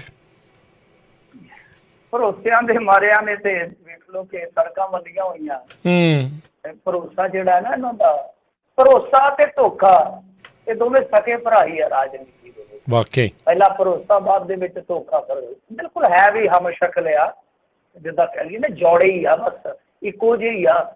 ਕਈ ਵਾਰ ਵਿਖਦਾ ਕੋਈ ਆ ਤੇ ਵਰਤਦਾ ਕੋਈ ਆ ਸਾਡੇ ਨਾਲ। ਖੈਰ ਤਾਂ ਇਹਨਾਂ ਨੇ ਭਰੋਸਾ ਦਿੱਤਾ, ਹੁਣ ਭਰੋਸੇ ਤੇ ਫੁੱਲ ਕਿੰਨੇ ਕੁ ਚੜ੍ਹਦੇ ਆ ਉਹ ਬਾਅਦ ਦੀ ਗੱਲ ਆ। ਤਾਂ ਮੀਟਿੰਗ ਹੋਈ ਅੱਜ, ਬਾਕੀ ਸਾਰੇ ਐਪੀਸੋਡ ਦਾ ਤੁਹਾਨੂੰ ਪਤਾ ਹੀ ਆ ਕਿ ਕਿਸ ਤਰ੍ਹਾਂ ਸਿੱਧੀ ਅਦਾਇਗੀ ਦੀ ਇਹਨਾਂ ਨੇ ਇੱਕ ਸਕੀਮ ਲਿਆਂਦੀ ਹੈ। ਉਸ ਤੋਂ ਬਾਅਦ ਹੋਇਆ ਕੀ ਆ ਕਿ ਪਿਊਸ਼ ਗੋਇਲ ਜੀ ਆ ਜਿਹੜੇ ਰੇਲ ਮੰਤਰੀ, ਉਹਨਾਂ ਦੇ ਗੋਲ ਵੀ ਬਹੁਤ ਤਗੜੇ ਆ। ਕਹੀ ਜਾਂਦੇ ਸੀ, ਕਹਿੰਦੇ ਕਿ ਵੇਖ ਲਓ 1 ਸਾਲ ਤੋਂ ਸਾਡੇ ਰੇਲ ਐਕਸੀਡੈਂਟਾਂ 'ਚ ਇੱਕ ਵੀ ਬੰਦਾ ਨਹੀਂ ਮਰਿਆ। ਨਾਲ ਦੇ ਨੇ ਆਖਿਆ, ਉਹਨੇ ਕਿਹਾ ਸਾਹਿਬ 1 ਸਾਲ ਤੋਂ ਰੇਲ ਹੀ ਨਹੀਂ ਚੱਲੀ ਕਰੋਨਾ ਕਾਲ ਦੇ ਵਿੱਚ। ਇਹੋ ਜਿਹੇ ਸਾਡੇ ਮੰਤਰੀ ਆ। ਖੈਰ ਤਾਂ ਦੇਖੋ ਇਹਨਾਂ ਨੇ ਇੱਕ ਤਰ੍ਹਾਂ ਨਾਲ ਕਹਿ ਲਓ ਕਿ ਧਮਕੀ ਪੱਤਰ, ਇੱਕ ਤਾਂ ਹੁੰਦਾ ਨਾ ਕਿ ਲਵ ਲੈਟਰ, ਇਹਨਾਂ ਨੇ ਵੀ ਕਹਿ ਸਕਦੇ ਹਾਂ ਕਿ ਇੱਕ ਲਵ ਲੈਟਰ ਜਿਹਾ ਹੀ ਗੱਲ ਦਿੱਤਾ, ਧਮਕੀ ਪੱਤਰ ਬੈਠੇ ਕਰਾਂਗੇ ਆਪਾਂ ਕਿ ਭਾਈ ਜਾਂ ਤਾਂ ਸਾਡੀਆਂ ਸ਼ਰਤਾਂ ਮੰਨ ਲਓ, ਨਹੀਂ ਤੇ ਫਿਰ ਅਸੀਂ ਖਰੀਦ ਵਾਲੀਆਂ ਰਹਿਤਾਂ ਖਤਮ ਕਰ ਦੇਵਾਂਗੇ। ਉਸ ਤੋਂ ਬਾਅਦ ਤਰਥੱਲੀ ਮੱਚ ਗਈ। ਅੱਜ ਇਹਨਾਂ ਨੇ ਮੀਟਿੰਗ ਕੀਤੀ ਆ ਆੜ੍ਹਤੀਆਂ ਦੀਆਂ। ਵੈਸੇ 2 ਨੇ ਜਥੇਬੰਦੀਆਂ ਮੂਲ ਤੌਰ 'ਤੇ, ਇੱਕ ਕਹਿ ਸਕਦੇ ਤੁਸੀਂ ਕਾਲੀ ਪੱਖੀ ਅਤੇ ਦੂਸਰੀ ਕਿਹੜੇ ਪੱਖੀ ਹੋਏਗੀ ਸਮਝੀ ਜਾਓ। ਤਾਂ ਇਹ ਜਥੇਬੰਦੀਆਂ ਜਿਹੜੀਆਂ ਕਿਸਾਨਾਂ ਵਾਂਗੂ ਕਿਸਾਨਾਂ ਦੇ ਨਾਲ ਰਲ ਕੇ ਸੰਘਰਸ਼ ਕਰ ਰਹੀਆਂ ਨੇ, ਤੇ ਇਹਨਾਂ ਨੂੰ ਭਰੋਸਾ ਜ਼ਰੂਰ ਦਿੱਤਾ। ਇਹਨਾਂ ਦੇ ਮਿਨਿਸਟਰ ਨੂੰ ਮੈਂ ਸੁਣ ਰਿਹਾ ਸੀਗਾ, ਆਸ਼ੂ ਜੀ ਨੂੰ, ਕਹਿੰਦੇ ਕਿ ਹਾਲ ਦੀ ਘੜੀ ਅਨਫੋਰਚੂਨੇਟਲੀ ਸਾਨੂੰ ਸਮਾਂ ਨਹੀਂ ਮਿਲ ਰਿਹਾ, ਹੋਮ ਮਿਨਿਸਟਰ ਤੋਂ ਵੀ ਅਸੀਂ ਸਮਾਂ ਮੰਗ ਰਹੇ ਹਾਂ ਅਤੇ ਅਸੀਂ ਪ੍ਰਧਾਨ ਮੰਤਰੀ ਤੋਂ ਵੀ ਸਮਾਂ ਮੰਗ ਰਹੇ ਹਾਂ। ਤਾਂ ਪ੍ਰਧਾਨ ਮੰਤਰੀ ਦੀ ਤਾਂ ਗੱਲ ਸਮਝ ਆਉਂਦੀ, ਹੋਮ ਮਿਨਿਸਟਰ ਤੋਂ ਜਾ ਕੇ ਕੀ ਕਰਵਾਉਣਾ। ਵਿੱਚੋਂ ਗੱਲ ਕੀ ਨਿਕਲੀ ਹੈ ਕਿ ਹੁਣ ਮਾਜਰਾ ਸਮਝ ਆ ਰਿਹਾ ਥੋੜ੍ਹਾ ਜਿਹਾ ਕਿ ਇਹ ਜਿਹੜੀ ਧਮਕੀ ਦਿੱਤੀ ਹੈ, ਜਿਹਦੇ ਵਿੱਚ ਕਈ ਹਵਾਲੇ ਦਿੱਤੇ ਗਏ ਨੇ, ਕਈ ਸੰਕੇਤ ਮਿਲੇ ਨੇ ਕਿ ਅਸਲ ਦੇ ਵਿੱਚ ਤੁਹਾਨੂੰ ਯਾਦ ਹੋਣਾ ਹੈ ਕਿ ਭਾਰਤ ਭੂਸ਼ਣ ਆਸ਼ੂ ਤੇ ਰਵਨੀਤ ਬਿੱਟੂ ਇੱਕ ਦਿਨ ਅਚਾਨਕ ਹੋਮ ਮਿਨਿਸਟਰ ਦੇ ਗ੍ਰਹਿ ਚੋਂ ਨਿਕਲੇ ਸੀਗੇ। ਬੜੀ ਹੈਰਾਨਗੀ ਹੋਈ ਸੀ, ਪਰ ਪੰਜਾਬੀਆਂ ਨੇ ਨਾ ਉਸ ਮੁਲਾਕਾਤ ਨੂੰ ਲਾਈਟਲੀ ਲੈ ਲਿਆ। ਉਸ ਤੋਂ ਪਹਿਲਾਂ ਕਿ CBI ਦੇ ਛਾਪੇ ਚੱਲਦੇ ਪਏ ਸੀ ਗੋਦਾਮਾਂ ਦੇ ਵਿੱਚ, ਕਹਿੰਦੇ ਹਿਸਾਬ ਕਿਤਾਬ ਦਿਓ ਭਾਈ। ਹਿਸਾਬ ਕਿਤਾਬ ਤੇ ਆ ਕੇ ਤੁਹਾਨੂੰ ਪਤਾ ਕਿ ਜਾਨ ਜਿਹੜੀ ਆ ਸਿਕੰਜੇ ਅੰਦਰ ਫਸ ਜਾਂਦੀ ਆ। ਤਾਂ ਰੇਡਾਂ ਪੈ ਰਹੀਆਂ ਸੀ, ਅਚਾਨਕ ਰੇਡਾਂ ਰੁਕ ਗਈਆਂ। ਸਾਡੇ ਵਰਗਿਆਂ ਦਾ ਮੱਥਾ ਉਸ ਟਾਈਮ ਵੀ ਠਣਕਿਆ ਕਿ ਕੀ ਚੱਲ ਰਿਹਾ ਹੈ। ਰਵਨੀਤ ਬਿੱਟੂ, ਭਾਰਤ ਭੂਸ਼ਣ ਆਸ਼ੂ, ਗ੍ਰਹਿ ਮੰਤਰੀ ਦਾ ਚਾਹ ਦਾ ਪਿਆਲਾ, ਪਤਾ ਨਹੀਂ ਗੁੜ ਪਾਇਆ, ਅਦਰਕ ਪਾਇਆ, ਲੌਂਗ, ਇਲਾਚੀ, ਕਿਆ ਚੱਲਿਆ। ਤਾਂ ਬਾਅਦ ਦੇ ਵਿੱਚ ਸਮਝ ਆ ਗਈ, ਕਿਉਂਕਿ ਹੁਣ ਪਰਤਾਂ ਖੁੱਲ ਰਹੀਆਂ ਨੇ ਕਿ ਅਸਲ ਦੇ ਵਿੱਚ ਇਹਨਾਂ ਨੇ ਕੰਸੈਂਟ ਦਿੱਤਾ ਸੀਗਾ। ਮਤਲਬ ਕਿ ਇਹਨਾਂ ਨੇ ਸਹਿਮਤੀ ਜਤਾ ਦਿੱਤੀ ਸੀਗੀ ਕਿ ਅਸੀਂ ਸਾਰਾ ਸੈਟਅਪ ਕਰ ਦਿਆਂਗੇ। ਮਤਲਬ ਕਿ ਅਸੀਂ ਜੋ ਵੀ ਜ਼ਰੂਰੀ ਹੈ, ਦਰਕਾਰ ਆ, ਉਹ ਸਾਰਾ ਮੈਕੈਨਿਜ਼ਮ ਸਥਾਪਿਤ ਕਰਕੇ ਡਾਇਰੈਕਟ ਪੇਮੈਂਟ ਦਾ ਰਸਤਾ ਪੱਧਰਾ ਕਰ ਦਿਆਂਗੇ। ਐਸੀਆਂ ਖਬਰਾਂ ਨੇ ਇਸ ਟਾਈਮ। ਖਬਰਾਂ ਕੀ ਨੇ? ਇਹਨਾਂ ਦੇ ਇੱਕ ਬੁਲਾਰੇ ਨੇ ਤੇ ਆਪਣੇ ਇਸ ਮੰਤਰੀ ਦਾ ਜਾਂ ਕਹਿ ਲਓ ਮੰਤਰੀਆਂ ਦਾ ਇਸ ਕੰਮ ਦਾ ਕਹਿੰਦੇ ਕਿ ਇਹ ਕਹਿ ਕੇ ਉਹਨਾਂ ਖੰਡਨ ਕੀਤਾ, ਇਹ ਕਹਿ ਕੇ ਕਿ ਅਸੀਂ ਕਿਸਾਨ ਹਾਂ, ਮੈਂ ਖੁਦ ਕਿਸਾਨ ਹਾਂ, ਇਹ ਜੇ ਗਲਤੀ ਹੋਈ ਹੈ ਤਾਂ ਬਹੁਤ ਗਲਤ ਕੀਤਾ ਇਹਨਾਂ ਨੇ। ਮਤਲਬ ਕਿ ਸਹਿਮਤੀ ਨਹੀਂ ਸੀ ਦੇਣੀ। ਇਹਦਾ ਮਤਲਬ ਹੈ ਕਿ ਅੰਦਰ ਖਾਤੇ ਸਾਰੀਆਂ ਚੀਜ਼ਾਂ ਜਿਹੜੀਆਂ ਨੇ ਉਹ ਕਿਤੇ ਨਾ ਕਿਤੇ ਇਹਨਾਂ ਦੇ ਵਿੱਚ ਵੀ ਚਰਚਾ ਦਾ ਵਿਸ਼ਾ ਬਣੀਆਂ ਪਈਆਂ ਨੇ। ਤਾਂ ਹੁਣ ਹੋਮ ਮਿਨਿਸਟਰ ਕੋਲੋਂ ਫਿਰ ਟਾਈਮ ਮੰਗਦੇ ਪਏ ਆ, ਤਾਂ ਵਾਰ-ਵਾਰ ਹੋਮ ਮਿਨਿਸਟਰ। ਇਹਦਾ ਮਤਲਬ ਹੈ ਕਿ ਸਾਡੇ ਹੋਮ ਦੇ ਵਿੱਚ ਵੀ ਉਹਨਾਂ ਦੀ ਇੰਟਰਫੇਰੈਂਸ ਖਾਸੀ ਹੈ। ਤਾਂ ਹੁਣ ਦੇਖੋ ਕੀ ਬਣੇਗਾ ਪਤਾ ਨਹੀਂ ਹੈ, ਪਰ ਮੇਰੇ ਖਿਆਲ ਦੇ ਨਾਲ ਇਹ ਰੇੜਕਾ ਜਿਹੜਾ ਉਹ ਲੰਬਾ ਚੱਲੇਗਾ, ਨਿਬੜਦਾ ਨਜ਼ਰ ਨਹੀਂ ਆ ਰਿਹਾ। ਹਾਲਾਂਕਿ ਇੱਕ ਚੰਗੀ ਗੱਲ ਇਹ ਹੈ ਕਿ ਭਾਰਤੀ ਜਨਤਾ ਪਾਰਟੀ ਦੇ ਆਗੂ ਜ਼ਰੂਰ ਬੋਲੇ ਆ, ਪਰ ਅੱਜ ਜ਼ਰੂਰ ਉਹ ਖਾਮੋਸ਼ ਰਹੇ ਆ। ਵੈਸੇ ਇਸ ਤੋਂ ਇਲਾਵਾ ਜੇ ਆਪਾਂ ਦੇਖੀਏ ਤਾਂ RTI ਦੀ ਕੀ ਮਹੱਤਤਾ ਉਹ ਤੁਸੀਂ ਸਾਰੇ ਜਾਣਦੇ ਆ। ਤਾਂ ਦੂਜੀ ਚੀਜ਼ ਇਹ ਹੈ ਕਿ ਇੱਥੇ ਆਲਰੇਡੀ ਸਾਡਾ ਜਿਹੜਾ APMC ਐਕਟ ਹੈ ਉਹਦੇ ਵਿੱਚ ਪ੍ਰਬੰਧ ਹੈ ਕਿ ਜਿੱਦਾਂ ਹੀ ਪੈਸੇ ਆਉਂਦੇ ਆ, ਮਤਲਬ ਕਿ ਆੜ੍ਹਤੀਆਂ ਦੇ ਖਾਤੇ 'ਚ ਆ ਗਏ, ਤਾਂ ਸਮਝੋ 24 ਘੰਟਿਆਂ ਦੇ ਅੰਦਰ ਉਹ ਕਿਸਾਨ ਨੂੰ ਪੇ ਹੋਣੇ ਆ। ਦੂਜੀ ਚੀਜ਼ ਕਿ ਸਾਡੇ ਐਕਟ ਦੇ ਵਿੱਚ ਦੋਏ ਤਰ੍ਹਾਂ ਦੇ ਪ੍ਰਬੰਧ ਆ। ਜੇ ਕਿਸਾਨ ਚਾਹੇ ਤਾਂ ਉਹ ਸਿੱਧਾ ਆਪਣੇ ਖਾਤੇ 'ਚ ਵੀ ਪੇਮੈਂਟ ਲੈ ਸਕਦਾ, ਅਦਰਵਾਈਜ਼ ਉਹ ਵਾਇਆ ਆੜ੍ਹਤੀਏ ਵੀ ਲੈ ਸਕਦਾ। ਸੋ ਇਹੋ ਜਿਹਾ ਪ੍ਰਬੰਧ ਪਹਿਲਾਂ ਹੀ ਆ। ਤਾਂ ਫਿਰ ਕੈਪਟਨ ਅਮਰਿੰਦਰ ਸਿੰਘ ਅੱਜ ਤੱਕ ਠੋਕ ਕੇ ਇਹ ਗੱਲਾਂ ਕਿਉਂ ਨਹੀਂ ਕਹਿ ਸਕਿਆ? ਸਭ ਤੋਂ ਜ਼ਰੂਰੀ ਪੱਖ ਹੈ ਜਿਹੜਾ ਜਾਣਨਾ ਸਾਨੂੰ ਜ਼ਰੂਰੀ ਹੈ। ਜਾਣਨਾ ਹੀ ਜ਼ਰੂਰੀ ਨਹੀਂ, ਛਾਨਣਾ ਵੀ ਜ਼ਰੂਰੀ ਹੈ ਕਿ ਅੰਦਰ ਖਾਤੇ ਚੱਲਦਾ ਕੀ ਹੈ। ਜੀ। ਅਗਲੀ ਗੱਲ ਕਰੀਏ, ਭਾਜਪਾ ਨੇ ਕੀਤੀ ਹੈ ਜੀ ਇੱਕ ਗੁਪਤ ਮੀਟਿੰਗ। ਨਹੀਂ, ਗੁਪਤ ਕਾਹਦੀ ਹੈ ਜੀ? ਇੱਥੇ ਤਾਂ ਪੰਜਾਬੀਆਂ ਨੇ ਉਹ ਗਾਣਾ ਗਾ ਦਿੱਤਾ ਸੀਗਾ, ਖੁਫੀਆ ਰਿਪੋਰਟਾਂ ਆਈਆਂ ਲੰਡਨੋਂ ਜੀ। ਮਤਲਬ ਕਿ ਜਿੱਥੇ ਤੋਂ ਕਰਾਇਆ ਜਾ ਕੇ ਗਿਆ ਉਹ ਤਾਂ ਖੁਫੀਆ ਰਿਪੋਰਟਾਂ ਲੰਡਨੋਂ ਆ ਜਾਂਦੀਆਂ, ਤੇ ਖੁਫੀਆ ਕਾਹਦੀਆਂ ਰਹਿ ਗਈਆਂ ਜਿਹੜੀਆਂ ਰਿਪੋਰਟਾਂ ਹੀ ਆ ਗਈਆਂ। ਏਦਾਂ ਹੀ ਇਹ ਆ ਕਿ ਜਿਹੜੀ ਮੀਟਿੰਗ ਪ੍ਰਗਟ ਹੀ ਹੋ ਗਈ, ਚਰਚਾ ਹੀ ਫੜ ਗਈ, ਉਹ ਗੁਪਤ ਕਾਹਦੀ ਆ? ਗੁਪਤ ਤਾਂ ਬੌਬੀ ਦਿਓਲ ਦੀ ਇੱਕ ਫਿਲਮ ਸੀਗੀ, ਉਹ ਵੀ ਕਿਹੜਾ ਗੁਪਤ ਰਹੀ, ਸਿਨੇਮੇ ਘਰਾਂ 'ਚ ਆ ਗਈ। ਖੈਰ ਇਹ ਕਹਿੰਦੇ ਆ ਕਿ ਸਖਤ ਸੁਰੱਖਿਆ ਪ੍ਰਬੰਧਾਂ ਹੇਠ ਭਾਜਪਾ ਦੀ ਗੁਪਤ ਮੀਟਿੰਗ ਹੋਈ ਆ, ਥਾਂ ਸੀ ਜਲੰਧਰ। ਹੁਣ ਇਹਦਾ ਕੀ ਮਜ਼ਮੂਨ ਆ ਬਹੁਤਾ ਆਪਾਂ ਨੂੰ ਤੁਹਾਨੂੰ ਪਤਾ ਹੀ ਹੈ ਕਿ ਟਾਈਮ ਇੱਥੇ ਨਹੀਂ ਲਾਉਣਾ ਚਾਹੀਦਾ, ਅੱਗੇ ਲੰਘ ਜਾਣਾ ਚਾਹੀਦਾ। ਇਹਨਾਂ ਦਾ ਰਾਜਸੀ ਪੱਖ ਜ਼ਰੂਰ ਹੋਏਗਾ ਜੋ ਚੱਲਦਾ ਹੈ ਅੰਦੋਲਨ ਦੇ ਵਿੱਚ, ਕਿਉਂਕਿ ਔਨ ਰਿਕਾਰਡ ਨਹੀਂ ਇਹ ਚੀਜ਼ਾਂ ਹੁੰਦੀਆਂ। ਇਹ ਵੱਖ-ਵੱਖ ਜਿਹੜੇ ਮੀਡੀਆ ਸੋਰਸਿਸ ਹੁੰਦੇ ਆ ਜਾਂ ਉਹਨਾਂ ਦੇ ਸੋਰਸ ਹੁੰਦੇ ਆ, ਪੋਲੀਟੀਕਲ ਸੋਰਸ ਜਿਹਨਾਂ ਨੂੰ ਆਪਾਂ ਕਹਿੰਦੇ ਆ, ਉਹਨਾਂ ਤੋਂ ਗੱਲਾਂ ਜਿਹੜੀਆਂ ਉਹ ਛਣ ਕੇ ਬਾਹਰ ਆਉਂਦੀਆਂ ਨੇ ਕਿ ਭਾਈ ਕੀ ਅੰਦਰ ਏਜੰਡਾ ਰਿਹਾ। ਤਾਂ ਪ੍ਰਤੱਖ ਤੌਰ 'ਤੇ ਸਾਡੇ ਕੋਲ ਇਹੋ ਜਿਹੀ ਇਨਫੋਰਮੇਸ਼ਨ ਨਹੀਂ, ਪਰ ਅਪ੍ਰਤੱਖ ਤੌਰ 'ਤੇ ਜਿੱਦਾਂ ਟ੍ਰਿਬਿਊਨ ਦੇ ਵਿੱਚ ਖਬਰ ਲੱਗੀ ਹੈ, ਇੱਕ ਦੋ ਹੋਰ ਅਖਬਾਰਾਂ ਨੇ ਮਿਲਾਈ ਆ, ਉਹਦੇ ਵਿੱਚ ਜ਼ਿਕਰ ਆ ਕਿ ਇਹਨਾਂ ਦਾ ਏਜੰਡਾ ਮੁੱਖ ਤੌਰ 'ਤੇ ਇੱਕ ਰੈਲੀ ਕਰਨ ਦਾ ਹੈ। ਰੈਲੀ ਇਹ ਸ਼ਬਦ ਤੁਸੀਂ ਅੱਜ ਕੱਲ੍ਹ ਵਾਹਵਾ ਸੁਣ ਰਹੇ ਹੋ, ਕਿਉਂਕਿ ਪ੍ਰਧਾਨ ਜੀ ਦੇ ਕਰੋਨਾ ਤੋਂ ਬਾਅਦ ਥੋੜ੍ਹੀ ਜਿਹੀ ਖੜੋਤ ਆ ਗਈ ਸੀ। ਅੱਜ ਫਿਰ ਉਹਨਾਂ ਨੇ ਤੋੜ ਦਿੱਤੀ ਹੈ, ਜਨਾਲੇ ਦੇ ਵਿੱਚ ਉਹਨਾਂ ਨੇ ਰੈਲੀ ਕਰ ਦਿੱਤੀ ਹੈ, ਅਤੇ ਉੱਥੇ ਵੀ ਇੱਕ ਉਮੀਦਵਾਰ ਦੇ ਆਏ ਆ। ਉਮੀਦਵਾਰ ਉਹੀ ਜਿਨ੍ਹਾਂ ਨੇ ਸੌਹਾਂ ਖਾਧੀਆਂ ਸੀ, ਟਕਸਾਲੀ ਅਮਰਪਾਲ ਬੋਨੀ ਅਜਨਾਲਾ। ਖੈਰ ਚਲੋ ਇਹ ਚੱਲਦਾ ਹੀ ਰਹਿੰਦਾ। ਕਸਮਾਂ ਦਾ ਕੀ ਹੈ, ਜਿੱਥੇ ਕੀ ਕੀਤਾ ਖਾ ਲਈਆਂ, ਵਧਾਈਆਂ ਜੀ ਵਧਾਈਆਂ, ਤੁਸੀਂ ਫੇਰ ਕਾਲੀਆਂ ਨਾਲ ਲਾ ਲਈਆਂ। ਇੱਦਾਂ ਹੀ ਚੱਲਦਾ ਰਹਿੰਦਾ ਕੰਮ। ਇਹ ਕਹਿੰਦੇ ਕਿ ਤੁਹਾਡੇ ਨਾਲ ਸੌਹਾਂ ਚੁੱਕੀਆਂ, ਇਹਨਾਂ ਨੂੰ ਪੁੱਛ ਲਓ। ਵੈਸੇ ਕੁਛ ਨਹੀਂ ਹੈ ਰਾਜਨੀਤੀ 'ਚ, ਇਹਨਾਂ ਚੀਜ਼ਾਂ ਦੀ ਗੱਲ ਹੀ ਹੋਣੀ ਹੈ। ਤਾਂ ਖੈਰ ਹੁਣ ਜੋ ਰੈਲੀਆਂ ਦਾ ਸਿਲਸਿਲਾ ਚੱਲ ਰਿਹਾ, ਤਾਂ ਇਹਨਾਂ ਦੇ ਅੰਦਰ ਵੀ ਕਿਤੇ ਨਾ ਕਿਤੇ ਖਲਬਲੀ ਮਚਾਉਂਦਾ ਕਿ ਭਾਈ ਤਾਏ ਦੀ ਧੀ ਚੱਲੀ ਗਈ, ਅਸੀਂ ਕਿਉਂ ਰਹੀਏ। ਹੁਣ ਅਸੀਂ ਵੀ ਤਾਂ ਨਾਲ ਰਲਣਾ ਹੀ ਆ। ਇਹ ਦੱਸਦੇ ਆ ਕਿ ਪਲਾਨ ਕਰ ਰਹੇ ਆ ਕਿ ਮਈ ਦੇ ਵਿੱਚ ਇੱਕ ਵੱਡੀ ਰੈਲੀ ਕੀਤੀ ਜਾਵੇ, ਕਿਉਂਕਿ ਤੁਰਨਾ ਤਾਂ ਇਕੱਲਿਆਂ ਨੇ ਪੈਣਾ। ਮੈਂ ਬਚਪਨ 'ਚ ਗੀਤ ਸੁਣਦਾ ਹੁੰਦਾ ਸੀ ਆਲ ਇੰਡੀਆ ਰੇਡੀਓ ਤੋਂ, ਅਕੇਲਾ ਚੱਲ ਮੁਕੇਸ਼ ਦਾ ਸੀ ਸ਼ਾਇਦ। ਤਾਂ ਇਹਨਾਂ ਨੂੰ ਤਾਂ ਇਕੱਲਿਆਂ ਹੀ ਚੱਲਣਾ ਪੈਣਾ, ਇਕੱਲਿਆਂ ਦਾ ਕਾਫਲਾ ਕਿਤਾਬ ਵਿੱਚ ਵੀ। ਤਾਂ ਉਹ ਇਕੱਲਿਆਂ ਦਾ ਕਾਫਲਾ ਕਿੰਨਾ ਕੁ ਅੱਗੇ ਵੱਧਦਾ, ਇਹਨਾਂ ਚੀਜ਼ਾਂ 'ਤੇ ਮੁਨਸਰ ਕਰਦਾ ਕਿ ਤੁਹਾਡੀ ਤਿਆਰੀ ਕਿਹੋ ਜਿਹੀ ਹੈ। ਹੁਣ ਤਿਆਰੀ ਤਾਂ ਤਦ ਹੀ ਹੋਏਗੀ ਨਾ ਜੇ ਪਿੜ ਵੱਜੇਗਾ, ਤਾਂ ਪਿੜ ਇਸੇ ਤਰ੍ਹਾਂ ਹੀ ਵੱਜੇਗਾ ਕਿ ਇੱਕ ਮੌਕਾ ਜ਼ਰੂਰ ਇਹਨਾਂ ਨੂੰ ਮਿਲ ਗਿਆ ਵਾ। ਤਾਂ ਹੁਣ ਉਸ ਮੌਕੇ ਨੂੰ ਕੈਸ਼ ਕਰਕੇ ਇੱਕ ਰੈਲੀ ਕਰਕੇ ਸ਼ਾਇਦ ਇਹ ਪਤਾ ਖੇਡ ਦਿੱਤਾ ਜਾਵੇ ਕਿ ਭਾਈ ਅੱਜ ਤੱਕ ਮਤਲਬ ਕਿ ਜੇ ਆਪਾਂ ਦੇਖੀਏ ਜਿਹੜਾ ਸਾਡਾ ਹਰਿਆਣਾ ਨਿਕਲਿਆ, ਹਿਮਾਚਲ ਨਿਕਲਿਆ, ਕਿ ਉਸ ਤੋਂ ਬਾਅਦ ਹਿੰਦੂ ਮੁੱਖ ਮੰਤਰੀ ਕਿਉਂ ਨਹੀਂ ਬਣ ਸਕਿਆ। ਹਿੰਦੂਓ ਸੋਚੋ। ਤੁਹਾਨੂੰ ਪਤਾ ਨਾ ਅੱਜ ਕੱਲ੍ਹ ਇੱਕ ਹੋਰ ਕੰਪੇਨ ਚੱਲ ਰਹੀ ਹੈ ਕਿ ਜੀ हिंदू मतलब कि हिंदू थका हुआ है, हिंदू थका हुआ है, मतलब कि एनर्जेटिक करना। तो कितने पंजाब ਦੇ ਵਿੱਚ ਵੀ ਨਾ ਇਹ ਨਾਰਾ ਆ ਜਾਵੇ ਕਿ ਹਿੰਦੂ ਥਕਾ हुआ है, ਤਾਂ ਇਹਨੂੰ એનર્ਜੈਟਿਕ ਕਰਨਾ, ਇਹ ਕਹਿ ਕੇ ਕਿ ਮੁੱਖ ਮੰਤਰੀ ਤੁਹਾਡਾ ਹੋਏਗਾ। ਸੋ ਦੇਖਦੇ ਹਾਂ। ਵੈਸੇ ਇੱਥੇ ਥੋੜ੍ਹਾ ਜਿਹਾ ਲਿਬਰਲਿਜ਼ਮ ਹੈ ਹਿੰਦੂ ਭਾਈਚਾਰੇ ਦੇ ਵਿੱਚ, ਇਹ ਆਪਣੇ ਪੰਜਾਬ ਦੇ ਜਿਹੜੇ ਹਿੱਤ ਆ ਉਹ ਦੇਖਦੇ ਆ। ਬਾਕੀ ਇਹਨਾਂ ਦੀ ਨੌਜਵਾਨ ਜਿਹੜੀ ਪੀੜ੍ਹੀ ਆ ਉਹ ਇੱਕ ਵੱਖਰੇ ਨੁਕਤੇ ਨਿਗਾਹ ਦੇ ਨਾਲ ਚੀਜ਼ਾਂ ਨੂੰ ਦੇਖਦੀ ਆ। ਉਹ ਲਿਹਾਜ਼ਾ ਉਮੀਦ ਇਹ ਜਤਾਈ ਜਾਂਦੀ ਹੈ ਕਿ ਇਹੋ ਜਿਹਾ ਕੋਈ ਨਾ ਕੋਈ ਪੱਤਾ ਜ਼ਰੂਰ ਖੇਡਿਆ ਜਾਏਗਾ। ਤਾਂ ਮੀਟਿੰਗ ਦਾ ਏਜੰਡਾ ਮੁੱਖ ਤੌਰ 'ਤੇ ਜੋ ਮੀਡੀਆ ਆਊਟਲੈਟ ਦੱਸ ਰਿਹਾ ਇਹੀ ਰਿਹਾ। ਅੱਜ ਫਿਰ ਦੀਪ ਸਿੱਧੂ ਦੀ ਜ਼ਮਾਨਤ ਨਾ ਹੋ ਸਕੀ। ਹਾਂਜੀ, ਅੱਜ ਫਿਰ ਉਮੀਦ ਜਿਹੜੀ ਆ ਉਹ ਇਹਨਾਂ ਦੇ ਚਾਹੁਣ ਵਾਲਿਆਂ ਦੀ ਟੁੱਟੀ ਆ। ਪਰ ਇੱਕ ਵੱਡੀ ਖਬਰ ਸਾਂਝੇ ਕਿਸਾਨ ਮੋਰਚੇ ਤੋਂ, ਵੱਡੀ ਖਬਰ ਇਹ ਆ ਕਿ ਲੱਖਾ ਸਿਧਾਣਾ ਮੁੜ ਉਹਨਾਂ ਦੇ ਕਲਾਵੇ 'ਚ ਆ। ਉਹਨਾਂ ਨੇ ਐਲਾਨੀਆ ਕਹਿ ਦਿੱਤਾ ਕਿ ਲੱਖਾ ਸਿਧਾਣਾ ਸਾਡਾ ਹਿੱਸਾ। ਪ੍ਰੈਸ ਨੋਟ ਮੇਰੇ ਸਾਹਮਣੇ ਪਿਆ, ਪ੍ਰੈਸ ਨੋਟ ਦੇ ਵਿੱਚ ਉਹ ਕੀ ਕਹਿ ਰਹੇ ਨੇ ਉਹ ਜ਼ਰੂਰ ਮੈਂ ਕੋਟ ਕਰ ਦਿੰਦਾ, ਫਿਰ ਆਪਾਂ ਅੱਗੇ ਵੱਧਦੇ ਹਾਂ। ਉਹ ਜਿਹੜੀ ਗੱਲ ਕਹਿ ਰਹੇ, ਵੈਸੇ ਤਾਂ ਕਾਫੀ ਗੱਲਾਂ ਕਹਿ ਰਹੇ ਨੇ, ਪਰ ਆਪਾਂ ਲੱਖੇ ਸਿਧਾਣੇ ਦੀ ਗੱਲ ਕਹਿ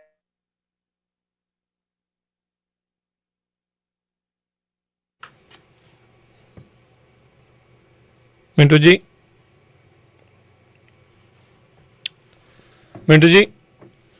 ਜੀ ਮੈਨੂੰ ਹਾਂਜੀ ਹਾਂਜੀ ਤੁਹਾਡੀ ਗੱਲ ਕਰਦੇ ਕਰਦੇ ਆਵਾਜ਼ ਬੰਦ ਹੋ ਗਈ। ਸੁਣ ਵੀ ਰਿਹਾ ਜੀ ਜੀ ਜੀ ਮਿੰਟੂ ਜੀ ਹਾਂਜੀ ਹਾਂਜੀ ਮੈਂ ਉੱਥੋਂ ਗੱਲ ਸ਼ੁਰੂ ਕਰ ਦਿੰਦਾ ਕਿ ਲੱਖੇ ਸਿਧਾਣੇ ਬਾਰੇ ਕੀ ਉਹਨਾਂ ਦਾ ਪ੍ਰੈਸ ਨੋਟ ਦੇ ਵਿੱਚ ਜ਼ਿਕਰ ਆ।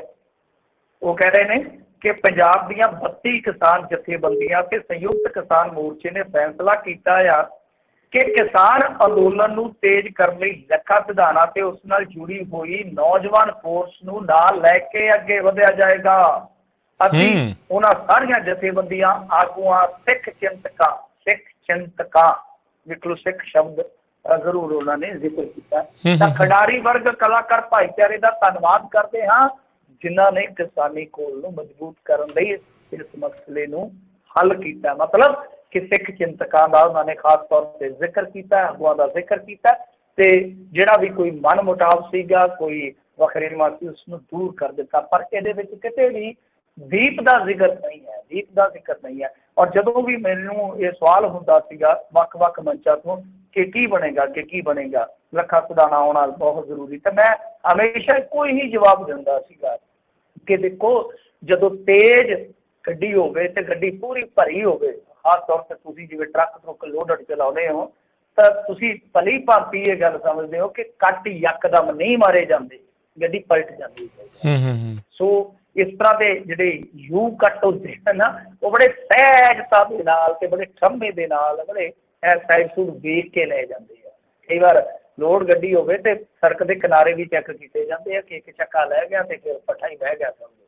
ਸੋ ਇਸ ਕਰਕੇ ਮੈਂ ਕਹਿੰਦਾ ਸੀਗਾ ਕਿ ਕਿਸਾਨ ਜਥੇਬੰਦੀਆਂ ਹੌਲੀ ਹੌਲੀ ਇਹ ਲੱਖੇ ਸਿਧਾਣੇ ਨੂੰ ਆਪਣੇ ਨਾਲ ਰਲਾ ਲੈਣਗੇ। ਚਲੋ ਇਹ ਤਾਂ ਪ੍ਰੈਡਿਕਸ਼ਨ ਹੋ ਗਈ ਸਹੀ, ਸੱਚ। ਔਰ ਐਸਾ ਮੇਰਾ ਮੰਨਣਾ ਸੀ ਸ਼ੁਰੂ ਤੋਂ ਹੀ, ਕਿਉਂਕਿ ਇਹ ਚੀਜ਼ਾਂ ਮੈਨੂੰ ਪਤਾ ਸੀਗੀਆਂ ਕਿ ਅੰਦਰ ਖਾਤੇ ਜੋ ਚੱਲ ਰਿਹਾ, ਉਹਨਾਂ ਨੇ ਇੱਕ ਦਿਨ ਵਕਤ ਆਉਂਦਿਆਂ ਅਮਲੀ ਰੂਪ ਲੈਣਾ ਹੀ ਹੈ। ਪਰ ਦੀਪ ਸਿੱਧੂ ਦਾ ਜਿਹੜਾ ਮਸਲਾ, ਮੇਰੇ ਖਿਆਲ ਦੇ ਨਾਲ ਇਹ ਮਸਲਾ ਵੀ ਹੱਲ ਹੋ ਜਾਏਗਾ। ਪਰ ਕੁਝ ਬੰਦੇ ਜਿਹੜੇ ਆ ਉਹ ਸ਼ਾਇਦ ਨਹੀਂ ਚਾਹੁੰਦੇ, ਉਹ ਬੰਦੇ ਕੋਈ ਵੀ ਹੋ ਸਕਦੇ ਦੋਨਾਂ ਧਿਰਾਂ ਦੇ ਵਿੱਚ, ਉਹ ਸ਼ਾਇਦ ਨਾ ਚਾਹੁਣ।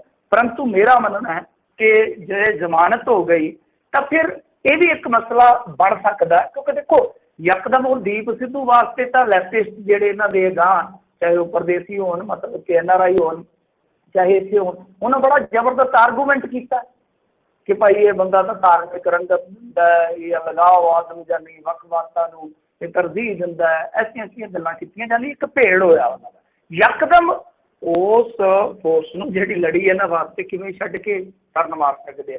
ਮੇਰਾ ਮੰਨਣਾ ਇਹੋ ਆ ਕਿ ਦੀਪ ਸਿੱਧੂ ਵਾਲੇ ਮਸਲੇ ਦੇ ਵਿੱਚ ਜੇ ਬੇਲ ਹੋ ਜਾਂਦੀ ਹੈ ਦੀਪ ਸਿੱਧੂ ਦੀ, ਦੈਨ ਥੋੜਾ ਜਿਹਾ ਸੌਫਟ ਕਾਰਨਰ, ਜੇ ਮੰਨ ਲਓ ਅਗਾਂਹ ਚੀਜ਼ਾਂ ਠੀਕ ਰਹਿੰਦੀਆਂ ਤਾਂ ਸੌਫਟ ਕਾਰਨਰ ਇਹ ਅਪਣਾਉਣਗੇ। ਸੌਫਟ ਕਾਰਨਰ ਇਹੋ ਅਪਣਾ ਸਕਦੇ ਆ ਕਿ ਜਦ ਤੱਕ ਦੀਪ ਸਿੱਧੂ ਕੋਰਟ ਦੇ ਵਿੱਚੋਂ ਦੋਸ਼ੀ ਨਹੀਂ ਐਲਾਨਿਆ ਜਾਂਦਾ ਭਾਈ, ਉਦੋਂ ਤੱਕ ਅਸੀਂ ਵੀ ਉਹਨੂੰ ਆਪਣਾ ਇਸ ਲੜਾਈ ਦਾ ਹਿੱਸਾ ਮੰਨਦੇ ਹਾਂ, ਪਰ ਅਸੀਂ ਇਕੱਠੇ ਨਹੀਂ ਤੁਰ ਸਕਦੇ। ਸੰਭਾਵਨਾ ਹੈ, ਦੇਖੋ ਮੇਰਾ ਮੰਨਣਾ ਹੈ ਕਿ ਐਸਾ ਹੋ ਸਕਦਾ ਜੇ ਚੀਜ਼ਾਂ ਕੱਲ੍ਹ ਨੂੰ ਠੀਕ ਟਰੈਕ ਤੇ ਪਰਤਦੀਆਂ, ਪਰ ਉਹਦੇ ਵਾਸਤੇ ਦੋਵਾਂ ਧਿਰਾਂ ਨੂੰ ਮੇਰੇ ਖਿਆਲ ਦੇ ਨਾਲ ਥੋੜਾ ਆਤਮ ਚਿੰਤਨ ਵੀ ਕਰਨਾ ਪਵੇਗਾ, ਇੱਕ ਦੂਜੇ ਦੇ ਵਿਚਾਰਾਂ ਨੂੰ ਸਪੇਸ ਵੀ ਦੇਣਾ ਪਊਗਾ। ਔਰ ਦੂਜੀ ਗੱਲ ਹੈ ਕਿ ਇਹ ਵੀ ਵੇਖਣਾ ਪਏਗਾ ਕਿ ਅਸੀਂ ਕਿਹੜੀ ਕਿਹੜੀ ਜਗ੍ਹਾ ਤੇ ਗਲਤ ਕੱਟ ਮਾਰ ਕੇ ਆਏ ਹਾਂ।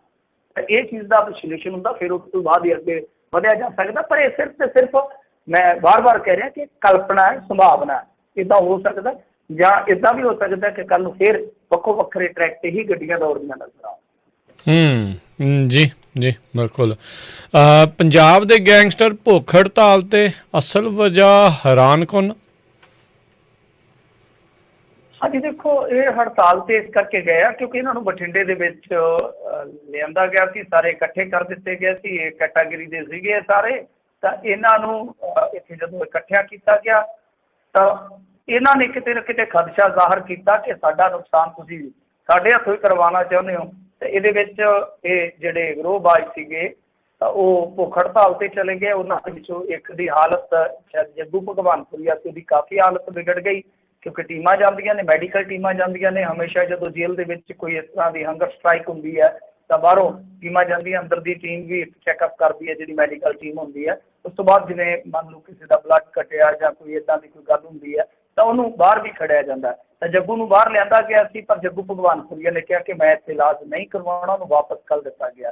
ਤਾਂ ਇਹੀ ਇਸ ਕਹਾਣੀ ਦਾ ਕਹਿ ਲਓ ਕਿ ਅਹਿਮ ਪੱਖ ਆ ਕਿ ਸਾਰੇ ਜਿੰਨੇ ਇਹ ਕੈਟਾਗਰੀ ਦੇ ਗਰੋਹਬਾਜ਼ ਆ ਉਹ ਬਠਿੰਡਾ ਜੇਲ੍ਹ ਦੇ ਵਿੱਚ ਸ਼ਿਫਟ ਕਰ ਦਿੱਤੇ ਗਏ ਨੇ। ਹਾਲਾਂਕਿ ਇਹ ਕਹਿੰਦੇ ਕਿ ਡੈਡ ਜ਼ੋਨ ਬਣਾਉਣਾ ਸੀ, ਡੈਡ ਜ਼ੋਨ ਤੋਂ ਤਾਂ ਇਨਕਾਰ ਕਰ ਦਿੱਤਾ ਕੇਂਦਰ ਸਰਕਾਰ ਨੇ। ਡੈਡ ਜ਼ੋਨ ਦਾ ਮਤਲਬ ਹੁੰਦਾ ਕਿ 2 ਕਿਲੋਮੀਟਰ ਜਾਂ 1.5 ਕਿਲੋਮੀਟਰ ਏਰੀਏ ਦੇ ਵਿੱਚ ਕੋਈ ਵੀ ਟੈਲੀਫੋਨ ਜਾਂ ਇੰਟਰਨੈਟ ਨੈਟਵਰਕ ਜਿਹੜਾ ਉਹ ਕੰਮ ਨਹੀਂ ਕਰਦਾ, ਖਾਸ ਚੀਜ਼ਾਂ ਨੂੰ ਛੱਡ ਕੇ। ਤਾਂ ਉਹ ਡੈਡ ਜ਼ੋਨ ਤਾਂ ਇਹਨਾਂ ਨੇ ਨਹੀਂ ਬਣਾਇਆ, ਪਰ ਇਹ ਆ ਕਿ ਕਿਤੇ ਇੱਥੇ ਡੈਡ ਜ਼ੋਨ ਨਾ ਬਣ ਜਾਵੇ, ਕਿਤੇ 2-3 ਧੜੇ ਜਿਹੜੇ ਆਪਸ ਦੇ ਵਿੱਚ ਕਿਤੇ ਖਹਿਬੜ ਪੈਣ ਤੇ ਫਿਰ ਤੁਹਾਨੂੰ ਪਤਾ ਹੀ ਹੈ ਨੁਕਸਾਨ ਕਿੰਨਾ ਹੋਏਗਾ। ਸੋ ਇਹਨਾਂ ਚੀਜ਼ਾਂ ਨੂੰ ਲੈ ਕੇ ਹੀ ਭੁੱਖ ਹੜਤਾਲ ਜਿਹੜੀ ਆ ਬਠਿੰਡਾ ਜੇਲ੍ਹ ਦੇ ਵਿੱਚ ਚੱਲ ਰਹੀ ਹੈ। ਇਹ ਕੱਲ੍ਹ ਪਰਸੋਂ ਦੀ ਰਿਪੋਰਟ, ਕਿਉਂਕਿ ਜਿਹੜੀਆਂ ਖਬਰਾਂ ਹੁੰਦੀਆਂ ਨਾ ਜੇਲ੍ਹ ਦੇ ਵਿੱਚੋਂ ਬਾਹਰ ਆਉਣੀਆਂ ਬਹੁਤ ਔਖੀ ਹੁੰਦੀਆਂ। ਇਹ ਪਰਸੋਂ ਖਬਰ ਨਿਕਲੀ ਸੀ, ਕੱਲ੍ਹ ਜਾਂ ਅੱਜ 'ਚ ਮੈਂ ਇਹ ਖਬਰ ਨਹੀਂ ਸੁਣੀ, ਪਰ ਇਹ ਪਰਸੋਂ ਖਬਰ ਜਿਹੜੀ ਕਾਫੀ ਚਰਚਾ ਫੜ ਚੁੱਕੀ ਸੀ, ਪਰ ਅਖਬਾਰਾਂ ਨੇ ਜਿਹੜੀ ਆ ਉਹ ਥੋੜ੍ਹੀ ਜਿਹੀ ਲੇਟਰ ਛਾਪੀ ਹੈ। ਪਰ ਇਹ ਬਿਲਕੁਲ ਸਹੀ ਹੈ ਕਿ ਭੁੱਖ ਹੜਤਾਲ ਉੱਥੇ ਰੱਖੀ ਹੈ। ਜੀ ਜੀ। ਤੇ ਮਿੰਟੂ ਜੀ, PPF ਸਮੇਤ ਦੂਸਰੀ ਬਚਤ ਯੋਜਨਾਵਾਂ ਦੇ ਉੱਤੇ ਵਿਆਜ ਦਰਾਂ ਘਟਾਉਣ ਦਾ ਫੈਸਲਾ ਵਾਪਸ ਲੈ ਲਿਆ ਗਿਆ। ਹਾਂਜੀ, ਇਹਨਾਂ ਵੱਲੋਂ ਵਾਪਸ ਲੈ ਲਿਆ ਗਿਆ। ਬੜੀ ਇਹਨਾਂ ਨੇ ਫਜ਼ੀਅਤ ਕਰਵਾਈ ਆਪਣੀ।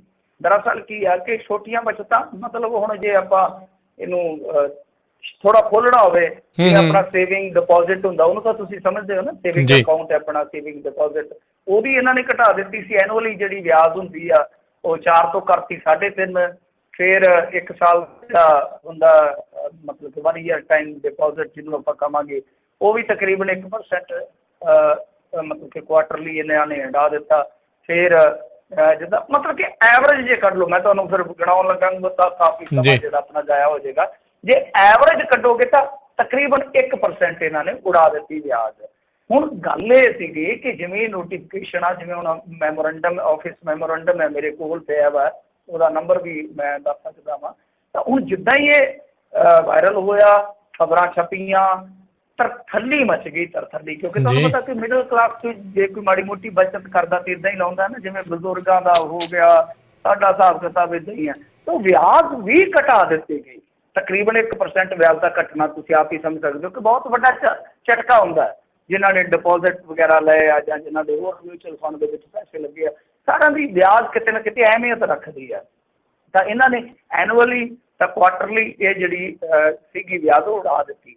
ਜਿਵੇਂ ਹੀ ਇਹਨਾਂ ਨੂੰ ਚੇਤਾ ਆਇਆ ਕਿ ਤੁਹਾਡਾ ਭਲਾ ਹੋ ਜੇ, ਤੁਹਾਡਾ ਆਹ ਕੀ ਕਰ ਬੈਠੇ ਆ, ਕਿਉਂਕਿ ਉਧਰ ਤੇ ਚੱਲਣ ਡਿਆ ਵਾ ਇਲੈਕਸ਼ਨ, ਇਲੈਕਸ਼ਨ ਚੱਲਣ ਡਿਆ ਵਾ ਇਹਨਾਂ ਨੇ ਤੱਤ ਫੱਟ ਦੇਖੋ ਕਹਿੰਦੇ ਜੀ ਭੁੱਲ ਦੇ ਨਾਲੇ ਫੈਸਲਾ ਆ ਗਿਆ ਅਸੀਂ ਪੁੱਠਾ ਲੈਂਦੇ ਆ, ਅਸੀਂ ਵਾਪਸ ਲੈਂਦੇ ਆ ਤੇ ਕਰਤੂਤ ਹੈ ਸਾਡੀ ਸਰਕਾਰ ਦੀ। ਪਰ ਐਕਸਪੋਜ਼ ਹੋ ਗਈ ਟੋਟਲੀ ਨਰਿੰਦਰ ਮੋਦੀ ਸਰਕਾਰ ਕਿ ਇਹਨਾਂ ਦਾ ਇਸ ਟਾਈਮ ਮਾਈਂਡ ਸੈਟ ਕਿਹੋ ਜਿਹਾ, ਇਹਨਾਂ ਦਾ ਮੱਧ ਵਰਗ, ਹਾਲਾਂਕਿ ਮੱਧ ਵਰਗ ਬਹੁਤ ਹੱਦ ਤੱਕ ਇਹਨਾਂ ਨੂੰ ਪ੍ਰੇਮ ਪਿਆਰ ਵੀ ਦਿੰਦਾ ਹੈ, ਵੋਟ ਵੀ ਦਿੰਦਾ, ਸਪੋਰਟ ਵੀ ਦਿੰਦਾ, IT ਸੈੱਲ 'ਚ ਸੇਵਾ ਵੀ ਦਿੰਦਾ ਹੈ। ਸੋ ਉਹਨਾਂ ਸਾਰਿਆਂ ਨੂੰ ਸੋਚਣਾ ਪਏਗਾ ਕਿ ਤੁਹਾਡੇ ਲਈ ਕੀ ਸੋਚਿਆ ਜਾ ਰਿਹਾ। ਮੈਂ ਮੱਧ ਪ੍ਰਦੇਸ਼ ਦਾ ਇੱਕ ਲੋਕਲ ਅਖਬਾਰ ਖੋਲ ਰਿਹਾ ਸੀਗਾ, ਸੱਚ ਜਾਣਿਓ ਉੱਥੇ ਉਹਨਾਂ ਨੇ ਨਾ ਸਵੱਛ ਭਾਰਤ ਦੇ ਨਾਂ ਤੇ 11,000 ਰੁਪਈਆ ਐਨੂਅਲੀ ਬੋਝ ਪਾ ਦਿੱਤਾ ਬੰਦੇ ਤੇ। 11,000 ਰੁਪਈਆ ਇੰਦੌਰ ਵਰਗੇ ਸ਼ਹਿਰ ਦੇ ਵਿੱਚ, ਭੋਪਾਲ ਵਰਗੇ ਸ਼ਹਿਰ ਦੇ ਵਿੱਚ, ਤੁਸੀਂ ਆਪ ਅੰਦਾਜ਼ਾ ਲਾ ਲਓ ਇੱਕ ਸਾਲ ਦਾ 11,000 ਮਤਲਬ ਕਿ ਅੱਜ ਮੈਂ ਸੀਵਰੇਜ ਤੁਸੀਂ ਵਰਤਦੇ ਹੋ ਜਾਂ ਹੋਰ ਜਿਹੜੀਆਂ ਬੁਨਿਆਦੀ ਸਹੂਲਤਾਂ ਕੁਛ ਹੁੰਦੀਆਂ ਨੇ ਤਾਂ ਉਹਨਾਂ ਮਹੀਨੇ ਦਾ 1,000 ਰੁਪਈਆ ਐਵਰੇਜ ਲਾ ਲਓ ਕਿ ਤਕਰੀਬਨ ਉਹ ਪਾ ਦਿੱਤਾ। ਸੋ ਬਹੁਤ ਬੁਰੀ ਹਾਲਤ ਹੈ, ਐਕਸਪੋਜ਼ ਹੋਇਆ ਪਰ ਥੋੜ੍ਹੇ ਜਿਹੇ ਡਰ ਗਏ ਕਿ ਹਾਂ ਇਲੈਕਸ਼ਨ ਦੇ ਵਿੱਚ ਝਟਕਾ ਨਾ ਖਾ ਲਈਏ। ਸੋ ਇਸ ਕਰਕੇ ਇਹਨਾਂ ਨੇ ਇੱਕ ਵਾਰੀ ਤਾਂ ਕਹਿ ਲਓ ਕਿ ਰੋਲ ਬੈਕ ਕਰ ਲਿਆ, ਪਰ ਹੋ ਸਕਦਾ ਆਉਣ ਵਾਲੇ ਸਮੇਂ ਦੇ ਵਿੱਚ ਫਿਰ ਇਹ ਡੰਡਾ ਭੋਰ ਦੇਣ। ਜੀ ਪਤੇ ਤਾਂ ਇਹਨਾਂ ਨੇ ਦਿਖਾ ਹੀ ਦਿੱਤੇ, ਇੰਦੀ ਐਂਡ ਇਹਨਾਂ ਨੇ ਕਰਨਾ ਕੀ ਹੈਗਾ ਆ। ਭਾਰਤ ਨਾਲ ਵਪਾਰ ਤੋਂ ਪਾਕਿਸਤਾਨ ਦੇ ਪ੍ਰਧਾਨ ਮੰਤਰੀ ਇਮਰਾਨ ਖਾਨ ਸਰਕਾਰ ਨੇ ਲਿਆ ਯੂ ਟਰਨ। ਦੇਖੋ ਗੱਲ ਇਹ ਆ ਕਿ ਮੈਂ ਸਮਝਦਾ ਕੁਛ ਹੁਣ ਥੋੜੇ ਸ਼ਬਦ ਤਿੱਖੇ ਹੀ ਬੋਲਣੇ ਪੈਣੇ ਆ, ਪਰ ਮੂੰਹ ਵਾਲੀ ਬਾਤ ਨਾ ਰਹਿੰਦੀ ਹੈ। ਮੈਂ ਸਮਝਦਾ ਕਿ ਉੱਧਰ ਵੀ ਖੋਤਿਆਂ ਦੀ ਕੋਈ ਕਮੀ ਨਹੀਂ ਹੈਗੀ ਰਾਜਨੀਤੀ ਦੇ ਵਿੱਚ, ਜਾਂ ਜਿਹੜੇ ਕਿ ਬਹੁਤ ਜ਼ਿਆਦਾ ਹੀ ਕਹਿ ਲਓ ਕਿ ਕੱਟੜਵਾਦੀ ਹੋਏ ਪਏ, ਤੇ ਇੱਧਰ ਵੀ ਉਹੀ ਹਾਲਤ ਆ। ਜਿੱਥੇ ਇਸ ਤਰ੍ਹਾਂ ਦੇ ਲੋਕ ਮਤਲਬ ਕਿ ਅਕਲਹੀਨ ਲੋਕ ਜਿਹੜੇ ਆ, ਜਿਨ੍ਹਾਂ ਨੂੰ ਧੇਲੇ ਦੀ ਅਕਲ ਨਾ ਹੋਵੇ, ਉਹਨਾਂ ਦੇ ਕੋਲ ਪਾਵਰਾਂ ਹੋਣ, ਪੋਜੀਸ਼ਨਾਂ ਹੋਣ, ਤੇ ਰਹਿੰਦੇ ਖੁੰਦੇ ਲੋਕ ਤੁਹਾਡੇ ਜਿਹੜੇ ਆ ਬਹੁਤ ਹੀ ਜ਼ਿਆਦਾ ਰੈਡੀਕਲ ਹੋ ਜਾਣ। ਸੋ ਮੇਰੇ ਖਿਆਲ ਦੇ ਨਾਲ ਫਿਰ ਉੱਥੇ ਇਹਨਾਂ ਚੀਜ਼ਾਂ ਦੀ ਕੀ ਤਰਜੀਹ ਹੈ। ਬੜਾ ਮਾਮਲਾ ਸੈੱਟ ਹੋਣ ਲੱਗਾ ਸੀ, ਬਹੁਤ ਹੀ ਸੈੱਟ ਹੋਣ ਲੱਗਾ ਸੀਗਾ।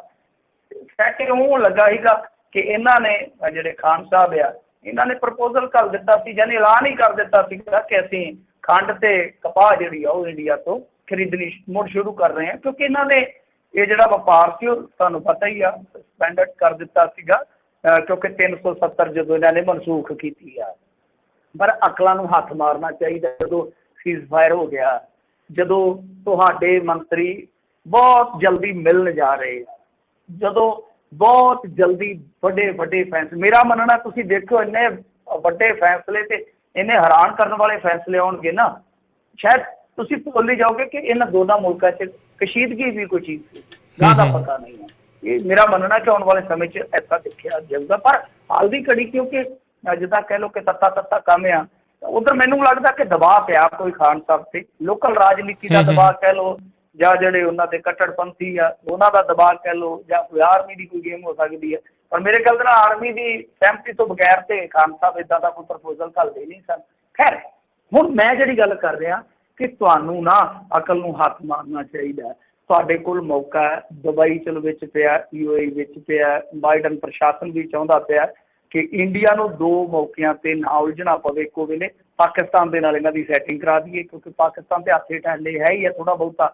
ਸੋ ਇਸ ਕਰਕੇ ਮੈਂ ਸਮਝਦਾ ਕਿ ਮੌਕਾ ਬਹੁਤ ਬਣਿਆ ਸੀਗਾ। ਮੌਕਾ ਇਉਂ ਆ ਕਿ ਤੁਸੀਂ ਦੇਖੋ ਇਹਨਾਂ ਨੂੰ ਨਾ ਹੁਣ ਭਾਰਤ ਪਾਕਿਸਤਾਨ ਨੂੰ ਲੜਦਿਆਂ ਨੂੰ ਥੋੜ੍ਹੀ ਸ਼ਰਮ ਕਰਨੀ ਚਾਹੀਦੀ ਹੈ, ਸ਼ਰਮ, ਕਿਉਂਕਿ ਦੋਵਾਂ ਦੀ ਲੜਾਈ 'ਚ ਫਾਇਦਾ ਪਤਾ ਕਿਵੇਂ ਚੱਕਿਆ?